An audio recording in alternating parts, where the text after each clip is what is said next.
Are you a Fallon guy? Are you do you watch late night shows? No. In fact, I'm so excited now that they've all got podcasts that I mean, obviously, I never miss an episode of Jimmy Fallon. Of course. Who does? Obviously. How could you? He was always, so I was there when that show, when we transitioned, when it went from late night to the Tonight Show. Mm-hmm. And I just, for a while, it was like the hottest show in America. Like the first 6 months, that show was, my mom has never been prouder of anything that I've done than the first 6 months. We had Tina Fey on the show, and Tina Fey grew up in Upper Darby, Pennsylvania, which is the same town that I was talking about earlier. We grew up in the same town. And there's this famous pizza place in our town. I think every town has a famous pizza place, but for whatever reason, this one, Pika's, did pizza in a very specific way. They cheese goes on the bottom, sauce goes on top. And she was doing an interview with him, and I brought her pizza. I had the pizza brought out. Jimmy obviously presented her with it. Because she'd been working on the Muppets 2, and the food was terrible, and her whole interview was going to be about how the food was terrible at this where they shot Muppets 2, and the pizza came out, and it was obviously the most forgettable segment possible for 99.9% of the population. But in my hometown, getting Pika's Pizza on the Tonight Show was the biggest deal, and my mom got mentioned by the priest at that Sunday's homily.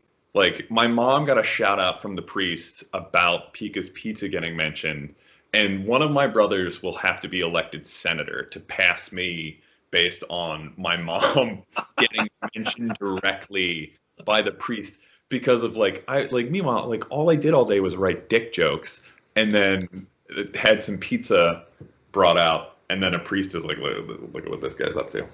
So, yeah, I missed that show.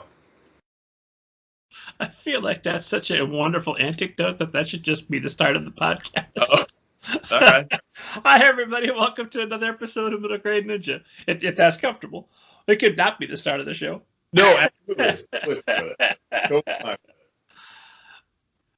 My guest today is Xavier Cunningham. Am I saying that right? Yes, Luke Xavier Cunningham, the maximum Catholic name that my parents could give me.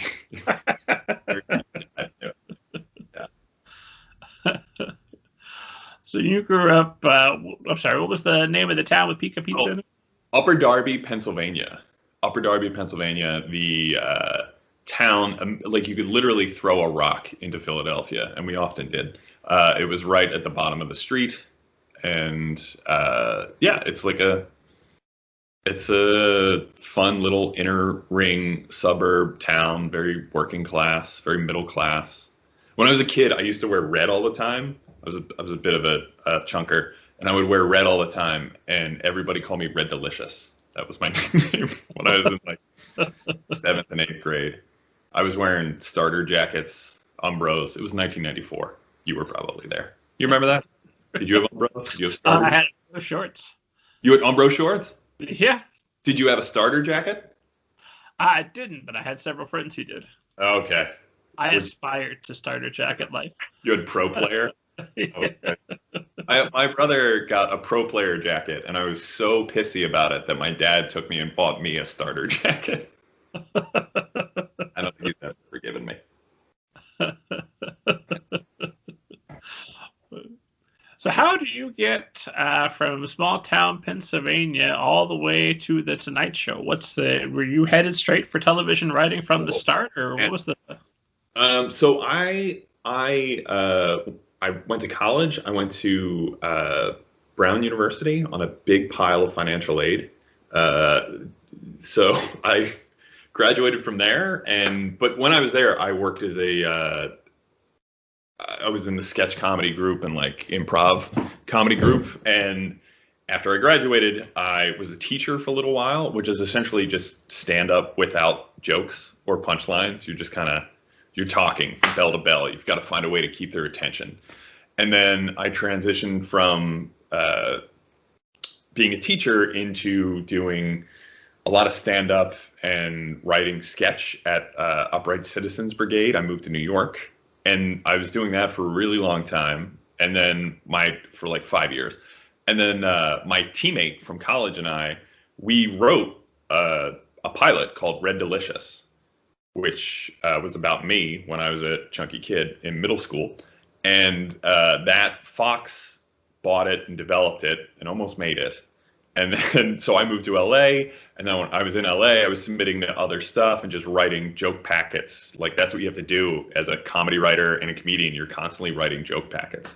And I submitted for Fallon when it was Late Night with Jimmy Fallon. So this was like 2012. And I got hired. And it was actually, I'd worked on Robert Smigel's Night of Too Many Stars. Do you know who Robert Smigel is?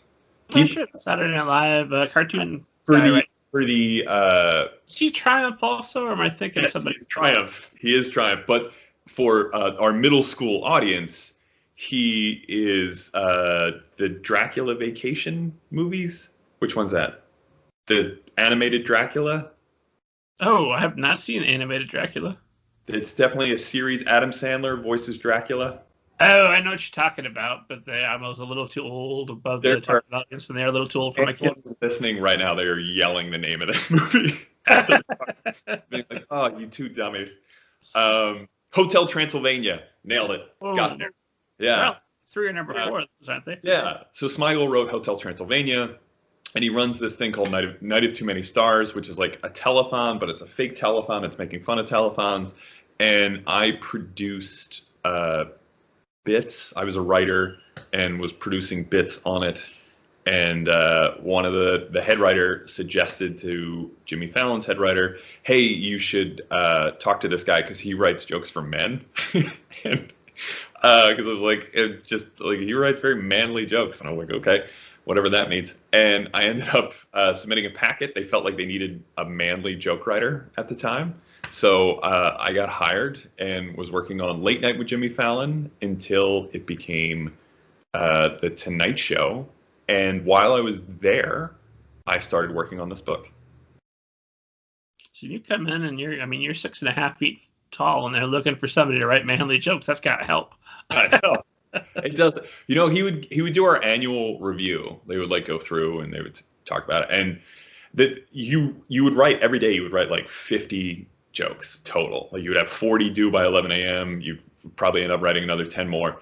And if 2 of those got on the show, you were thrilled because you were constantly keeping joke count because like your contract is up every 3 months. It's such a weird competitive environment, but I loved it, but it is like very produce if you're going to stick around here. And I lost my train of thought about Hunger Games, but for jokes. Oh yeah, Hunger Games, but for jokes. And I'm sorry, we were talking about the writing. You had to write 40, 50 jokes per day. Oh, I'm sorry. So you're talking about being very tall. And at the end of our annual review, I would get like, if I got 2 jokes on, I was telling Jimmy this. I was like, if I get 2 jokes on a show, Jimmy, I walk home, I feel like I'm 10 feet tall. And he was like, well, Luke, that's because you're 10 feet tall. And I was like, oh, yeah. Fair enough. So what does, we're gonna transition, talk about how this applies. I assume there's some carryover to writing middle grade in your new book, Leo, Inventor Extraordinaire, which came out here April 6th.